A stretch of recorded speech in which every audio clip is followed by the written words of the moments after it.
We take lighting for granted. We walk into a room in the dark, we turn on the light, and amazing things happen. If that light switch doesn't work, if the lights don't come on, the room is dead. It's impossible to use.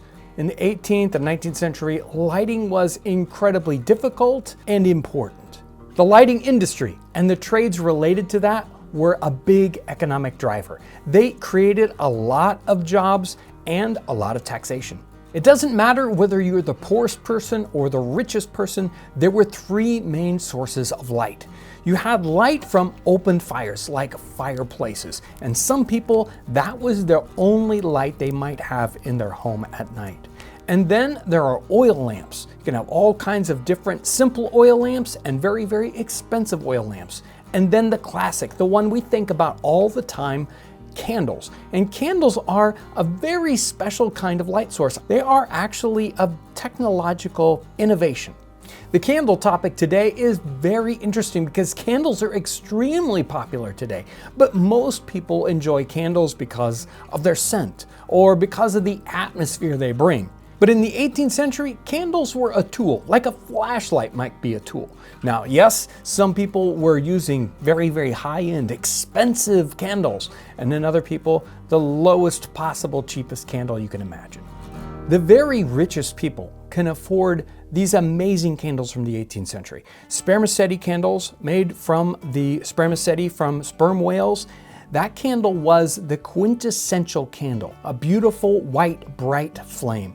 Didn't smoke, smelled great, and these candles were the candles that candle power is based on. Even today, when we rate a lighting source and how bright it is, we talk about candle power. That's based on the spermaceti candle. Most rich people are using beeswax candles. They are a very expensive candle for the time period. Wax isn't as easy to come by, and in Great Britain, they were a taxed item. So these beeswax candles are expensive. Again, they smell great, they put out a great flame, and a lot of light. But for the poor and the working class, the standard working candle was the tallow candle. And a tallow candle is made from the suet or tallow from oxen and from sheep, usually mixed together in a 50-50 percentage. And this created an inexpensive candle that would work well, but only really in cooler temperatures. Beef tallow really starts to break down at about 100 degrees. If you get to maybe 90 or even 95, the candle starts to bend. Even in my hand, this candle is starting to melt. They're very delicate candles. They do work well for a while. They can burn rather quickly, and the candle wick has to be in the very center of the candle, or this candle really starts to fail rapidly. A lot of people make their own candles today. And when we think about this poor working class person, let's say in Great Britain, we think they're probably going to be making their own candles. Even if they don't have molds, they could make simple dip candles, right? Guess what? It was illegal in Great Britain to make candles in your own home unless you had a license. There was a law created in 1709 that made it illegal to make your own candles, and they were taxing candles. Because there was a war at the time, they wanted to fund this war, and so they decided they would tax candles and candle wax for that purpose. The war ended in 1711, just 2 years later. The tax didn't disappear for another 120 years. Not only did it regulate candles, but it also regulated what you could use for an oil lamp. So the next best thing, people would use an oil lamp. Well, it regulated the kind of oil you could use in your oil lamp. In Great Britain at the time, rush lights were popular because it was an untaxed light source. And these were a rush that was dipped in maybe hog's lard or something like that. And they did not burn very well. They didn't create very much light, and they smoked a lot. But it was a very inexpensive light source. And interestingly enough, rush lights never got to be popular in the colonies. Why? Because their candles weren't taxed. The fuel of the candle, the wax or tallow, is only a single component. The important part of a candle is the wick. We think of wicks as a very simple kind of a string that goes through a candle. And in the 18th century, they were simply a kind of string. But there's a lot more to a candle wick than that. If you look closely at a modern candle wick, it is braided, and it's a flat braid, and if you knew exactly how it was manufactured, it's a little tighter on one side than the other. So they braid it very, very carefully.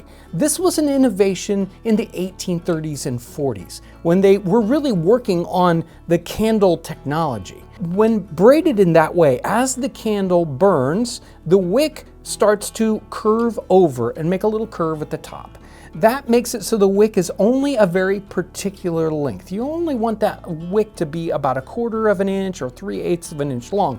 If it gets any longer than that, it'll get a smoky end to it, and it will start to get too hot, and it will melt all the wax too quickly. It wants to create a pool of liquid wax just the right size so that it doesn't run over the top, and then you lose that liquid wax. So this simple string in the 18th century candle, because it wasn't braided yet, it would burn too tall, and it would cause too much heat on the candle would melt instantly, it would gutter, and it would ruin. Somebody had to go around and trim the wicks on your candle. So there were special scissors with a little box that would hold the burning wick. You don't see these anymore because we don't need them for our modern wicks, but that's a standard tool. There were a lot of them in the 18th century. Every rich household that used lots of candles would have someone, like a servant, go around trimming the wicks on the candles.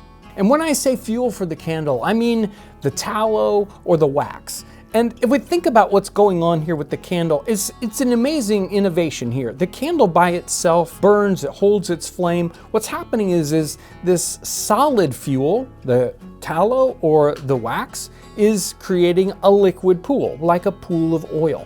But what's really burning in the candle is a gas form of that same oil. So we have all three forms of that fuel: the solid on the outside, the liquid, and then the gas as it goes and burns at the wick itself. And the wick isn't really burning so much, but the gas of the oil, that's where the flame is coming from.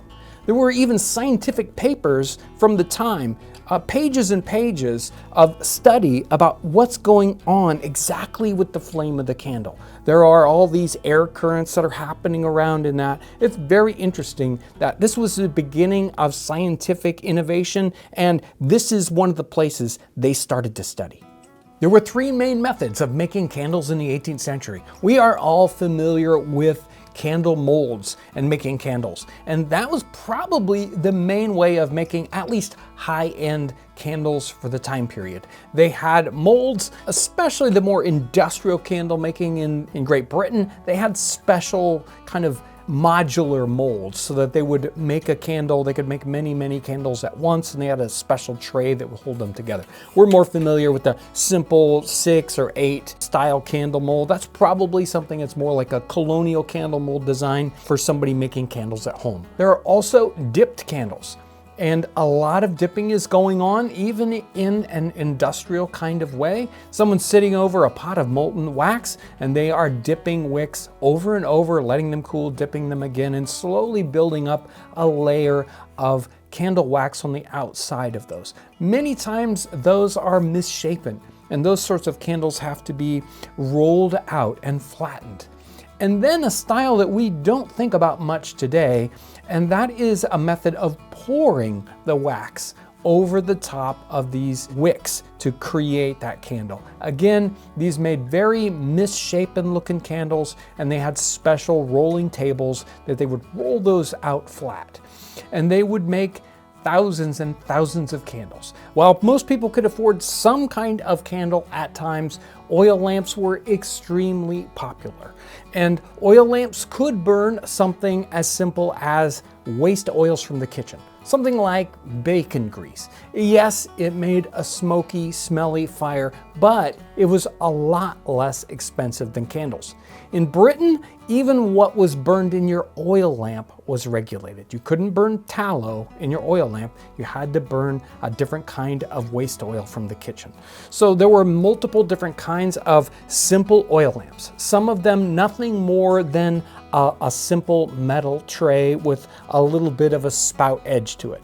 And you would just lay a wick in there, pour your oil in, and light that, and it would work. This simple one has 4 different spouts, so you could light all 4 to get a little more light. Some of the oil lamps in the 18th century had a better design. They had an internal spout that kept the oil from dripping off the side. And so something like a Betty lamp like this one would be much more desirable, but more expensive. Very simple oil lamps like this are typical for not just the 18th century, but they are thousands of years old. Because lighting was in such demand, it created a lot of industry around it. Not just the candle makers, but people that had to make all the vessels for burning. Oil lamps might be made out of iron, they might be made out of tin or copper or even pottery. And lanterns. You really can't use a candle or even an oil lamp in any sort of situation where there's any wind at all unless you have a lantern.